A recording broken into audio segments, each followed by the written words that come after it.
When I was young, I remember the thrill of searching for that one game that would capture my imagination.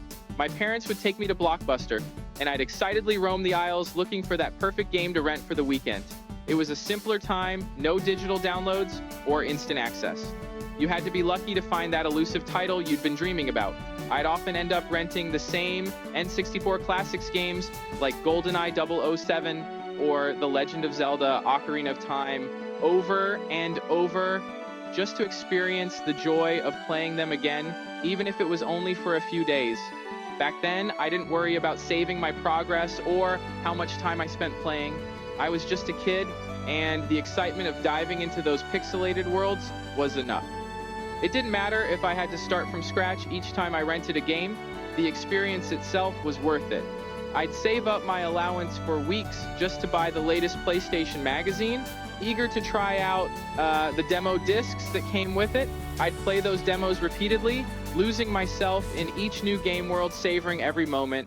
Fast forward to today, and finding that perfect game seems more challenging than ever.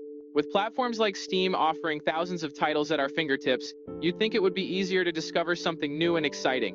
But even with all these options, I often find myself struggling to find a game that truly captures my interest. Why is that? Have games changed, or have I? Yep, maybe it's a bit of both. Games today are certainly different from the ones I played as a kid. They're more complex, often bogged down with microtransactions, season passes, and other monetization strategies. But there's something else too, something about the way we as adults approach gaming. As I've gotten older, my responsibilities and commitments have grown. Time has become a precious commodity. Where I once had hours to lose in sprawling RPGs or intense action games, now I barely have time to sit down and play at all.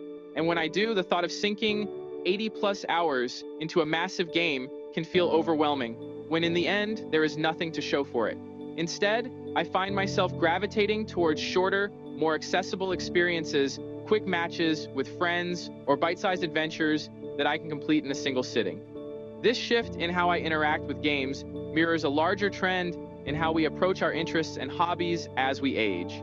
The sense of wonder and discovery that once came so easily now requires more effort to recapture. But then I discovered Entropia.Universe, a game that, for many, feels like the holy grail of adult gaming. It's been around for 21 years, and that longevity has given it a special place in the hearts of many players. There's a sense of nostalgia attached to it for those who have been part of its journey since the beginning. And it's not just about the past. Entropia.Universe is here to stay, with a vibrant community and the promise of many more years ahead. Why does it stand out? Because in Entropia, time isn't wasted. Every action, every minute spent in the game has real-world value, thanks to its unique real cash economy. It's a game where your efforts can actually pay off, where your time and skill translate into something tangible. And for someone who has less time to waste, that's a powerful draw. So, have games changed? Absolutely. But so have I. And while I'll always have a soft spot for the games of my childhood, I've come to appreciate games like Entropia.Universe games that offer something more, something that respects the limited time I have and are backed by an amazing community that makes the experience even richer. Nostalgia is great, but finding a game that resonates with you as an adult, that's something special. It's proof that gaming isn't just for kids. It can evolve with us, offering new experiences and rewards that fit our lives now. And with a game like Entropia.Universe, I know it's going to be around for 20 more years, and probably many more beyond that. All I know is that I'm excited to be part of that future. Thanks for watching, and if you've ever felt the same way about finding that perfect game, let me know in the comments. Let's talk about how gaming has changed for us and what it means to finally find that one game that clicks. See you next time.